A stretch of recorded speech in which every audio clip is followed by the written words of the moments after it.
City అధ్యక్షునిగా అనేక పోరాటాలు నిర్వహించి భారతీయ జనతా పార్టీ రాష్ట్ర ప్రధాన కార్యదర్శితో పాటు జాతీయ స్థాయి వరకు అనేక బాధ్యతలు నిర్వహించి కమిట్మెంట్తో కష్టపడి పనిచేసేటువంటి కార్యకర్త ఎన్ రామచంద్రరావు గారు. ఇక చాలామంది ట్రోల్ చేస్తుంటారు అన్న.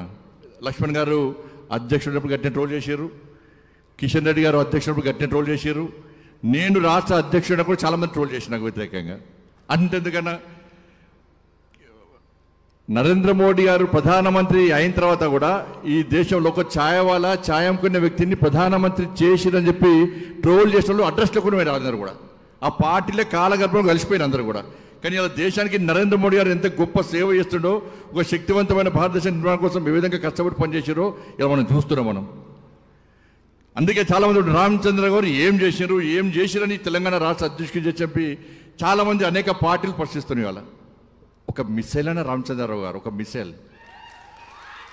నాకు కూడా అంతమంది తెలియపోతుండే, ఈ కుంటుకుంటూ నడుస్తుంటే నేను పోయి అడిగిన ఒకసారి, మీరు పోయి అడగండి అన్న ఒకసారి, కళ్ళ నీళ్ళు వస్తాయన్న చరిత్ర వింటే. నేను పోయి అడిగిన, ఏమన్నా ఈ కుంటుకుంటూ నడుస్తావు ఏం రోగం అన్నా నీకు అన్న వ్యంగ్యంగా. ఆయన చెప్తున్న కళ్ళ నీళ్ళు వచ్చినాయన్న.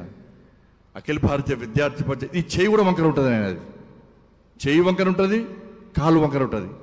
నేను పోయి అడిగినా, ఏమైందని కూటుకుంటూ నడుస్తావు ట్రీట్మెంట్ తీసుకోండి అంటే, అఖిల భారతీయ విద్యార్థి పరిషత్లో ఉస్మానియా క్యాంపస్లో ఉన్నప్పుడు అప్పుడు ఆర్ఎస్యు పీడిఎస్లో నా మీద దాడి చేసి నా కాళ్ళు చేతులు విరగొట్టిరానా.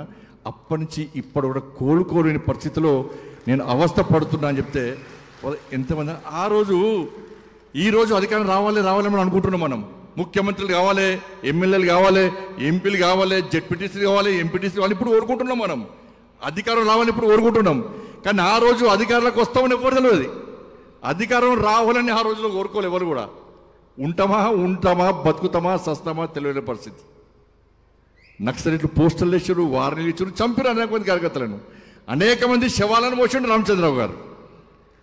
ఆ రోజు అధికారం కోసం ఎవరు చూడలే.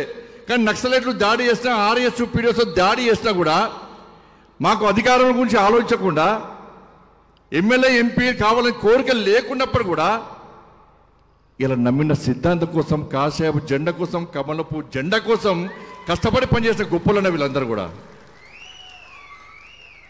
ఈరోజు అధికారం రావాలనుకుంటున్నాం మనం. ఆ రోజు కాదని అధికారం రావాలనుకొని హేళన చేద్దాను ఎవరిని కూడా. ఇవాళ గుండె మీద చేసుకొని చెప్పరన్నా ఎంతమంది సిద్ధంగా ఉన్నారు దానికోసం. నేను ఏం చేస్తా పార్టీ కోసం, ఈ దేశం కోసం, ఈ ధర్మం కోసం, ఈ సమాజం కోసం, ఈ పార్టీ కోసం ఈ విధంగా త్యాగం చేసే దమ్ము నాకు ఉంది అని చెప్పి ఎంతమంది గుండె మీద చేసుకొని చెప్తారో ఆలోచించాను ఒకసారి. ఎవరికి ఉందని ఆలోచన, ఎవరికి ఉందని ధైర్యం. ఒక్కసారి నక్సలైట్ పోస్టర్లు ఇప్పుడు వేస్తే మూటా ముళ్ళు దొరుకుని దుబాయ్కి, మస్కట్కు, అమెరికా పారిపోయేటువంటి మనస్తత్వం ఈరోజు సమాజంలో ఉంది వాళ్ళ. కాబట్టి కమిట్మెంట్తో పనిచేసే వాళ్ళకి పార్టీ గుర్తింపు అనే విషయాన్ని మరొకసారి ఇలా జాతీయ నాయకత్వం